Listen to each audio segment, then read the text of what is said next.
I'm fat and proud and this is how the big boys sound. The Magister of the Free City of Pentos, Illyrio Mopatis, is a man of excessive wealth. He's a seemingly generous and well-connected fellow who serves as a catalyst to many of our characters' stories. At the start of Game of Thrones, Illyrio is acting as host and ally to the exiled and last of their royal dynasty, Viserys and Daenerys Targaryen. We meet Illyrio through the eyes of a young Daenerys, and she's not judgmental with her descriptions. She's factual, and as a princess on the run, having experienced poverty and even Viserys blaming her for selling their mother's crown, we meet her in this safe and luxurious environment in Illyrio's manse, and she is just taking everything in. "A gift from the Magister Illyrio," Viserys said, smiling. "Her brother was in a high mood tonight. The colour will bring out the violet in your eyes, and you shall have gold as well, and jewels of all sorts, Illyrio has promised. Tonight you must look like a princess." A princess, Dany thought. She had forgotten what that was like.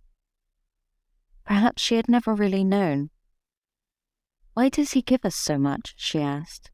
"What does he want from us?"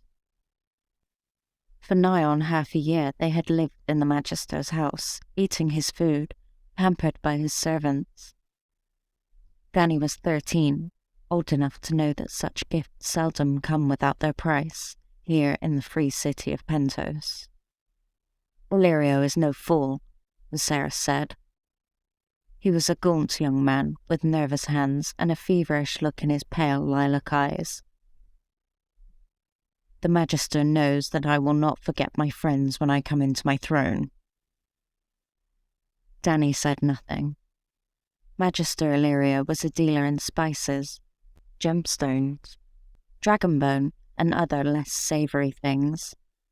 He had friends in all of the 9 free cities, it was said, and beyond in Vaes Dothrak and the fabled lands beside the Jade Sea.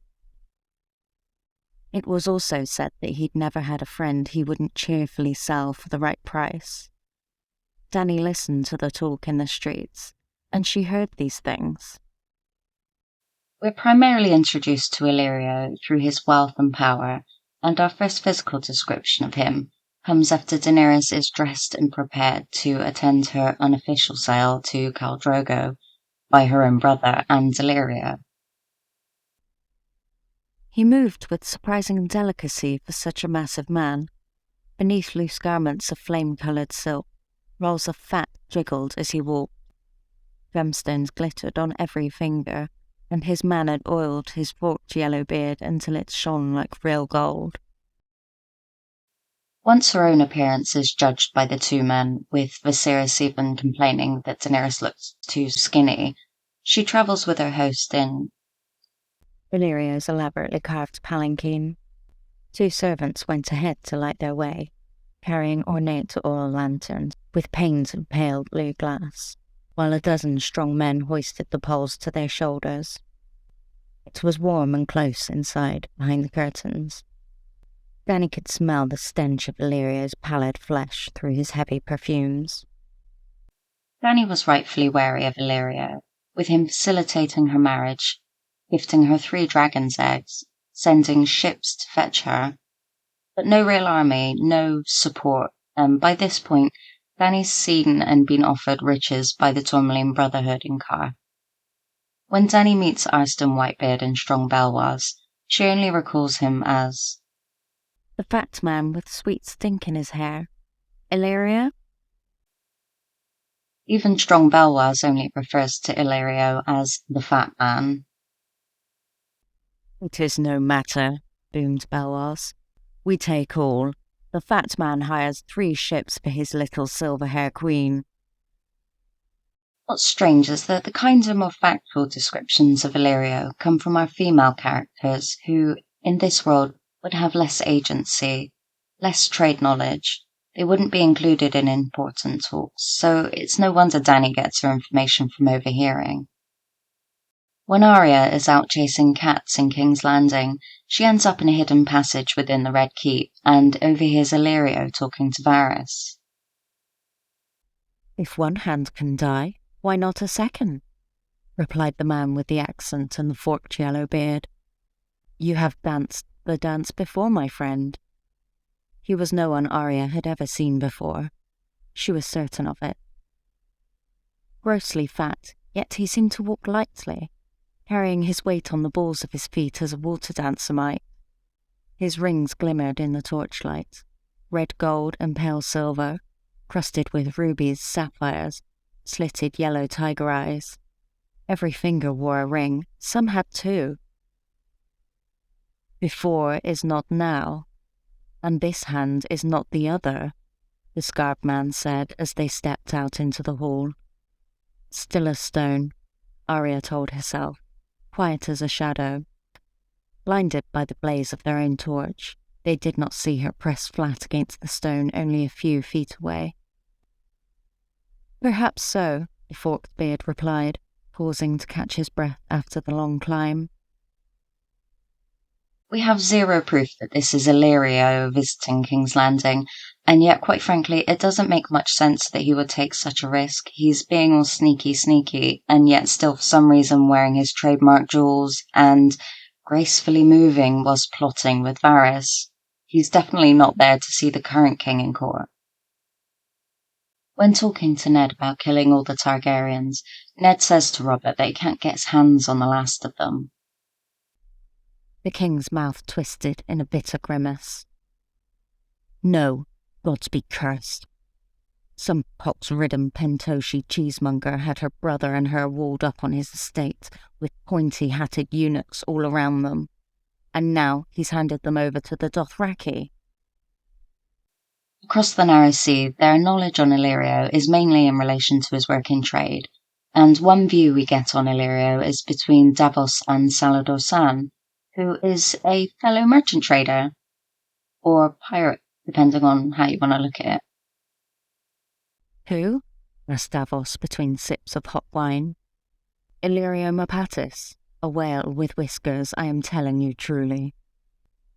These chairs were built to his measure, though he is seldom bestirring himself from Pentos to sit in them.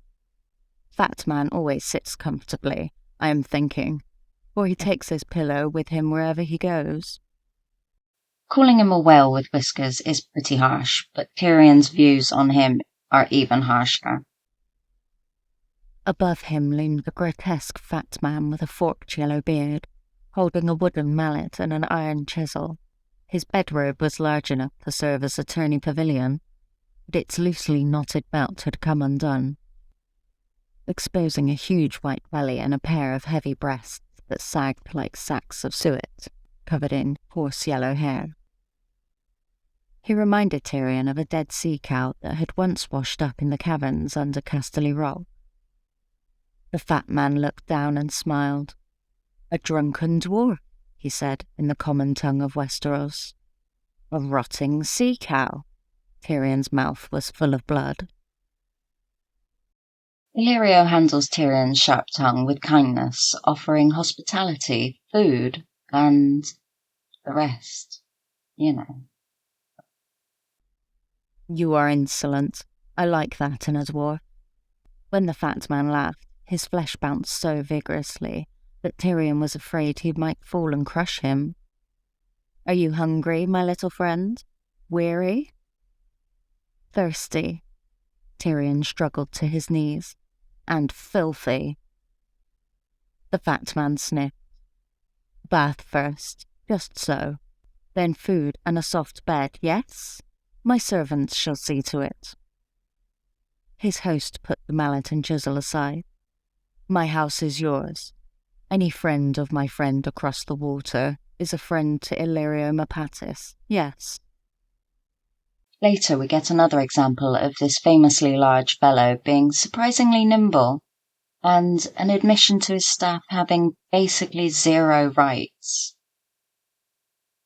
The fat man stroked one of the prongs of his oiled yellow beard, a gesture Tyrion found remarkably obscene. "Slavery is forbidden in Pentos, by the terms of the treaty the Bravosi imposed on us 100 years ago. Still, they will not refuse you." Illyrio gave a ponderous half-bow.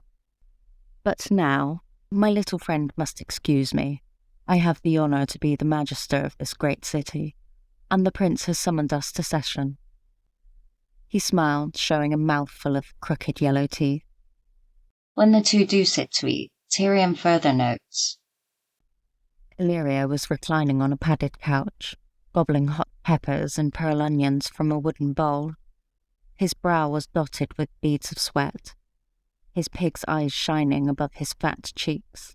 Jewels danced when he moved his hands, onyx and opal, tiger's eye and tourmaline, ruby, amethyst, sapphire, emerald, jet and jade, a black diamond, and a green pearl. I could live for years on his rings, Tyrion mused, though I'd need a cleaver to claim them. "Come sit, my little friend." Illyrio waved him closer. The dwarf clambered up onto a chair. It was much too big for him, cushioned throne intended to accommodate the magister's massive buttocks, with thick, sturdy legs to bear his weight. over Tyrion's short stay with Illyrio, he does soften to the man, but still views him mockingly.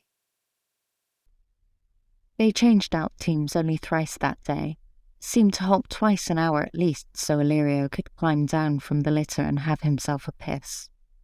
Our Lord of Cheese is the size of an elephant, but he has a bladder like a peanut, the dwarf mused. So Illyrio arranges for his new pawn Tyrion to travel to his lost pawn Daenerys with his other new pawns, Griff, Haldon, Duck, and young Griff. We don't know how these new characters view Illyrio, but we do know that he's very generous to their cause, having given gifts to young Griff. When the lad emerged from the cabin with Lamore by his side, Griff looked him over carefully from head to heel. The prince wore sword and dagger, black boots polished to a high sheen, a black cloak lined with blood-red silk. With his hair washed and cut and freshly dyed a deep dark blue, his eyes looked blue as well. At his throat he wore 3 huge square-cut rubies on a chain of black iron, a gift from Magister Illyrio. Red and black, dragon colours. That was good. "You look a proper prince," he told the boy. "Your father would be proud if he could see you." Your father would be proud if he could see you. What's funny is that Griff, who's actually John Connington, is saying that, thinking that this is the lost son of Rhaegar Targaryen, with Illyrio being an ally. But what if young Griff is actually Illyrio's son, even Blackfire lineage? And this is just George trolling us, or he could be giving us a hint. We have no idea. Either way, this supposed whale of a man is making waves across the Song of Ice and Fire. I'd like to circle back to Illyrio's influence on Daenerys in particular. Illyrio practically has giant thrones made for himself to sit on, and when Dany reaches Meereen, she has a simple bench. Illyrio quite clearly uses slaves as well, and they don't call Daenerys the Breaker of Chains for nothing. And I'm sure I'm not the only one who's noticed that besides eating that horse heart for the Dothraki ceremony, Daenerys only ever nibbles at food. She never gorges herself or has lavish feasts laid out. The word nibbling or nibbled is used around 36 times within the main series of books, and each time it's used in relation to someone at the table of a wealthy person, or in Dany's case, becoming a ruler and having all of this excessive wealth and food. He doesn't eat a whole lot. He does empathize with the poor and starving, and enjoys the simpler things in life, like fruits, as opposed to a whole honey roast pig. Kinda gives me Renly vibes, maybe Dornish vibes. Illyrio believes in no cause but Illyrio. Gluttons are greedy men as a rule, and magisters are devious. Illyrio Mopatis is both. What do you truly know of him?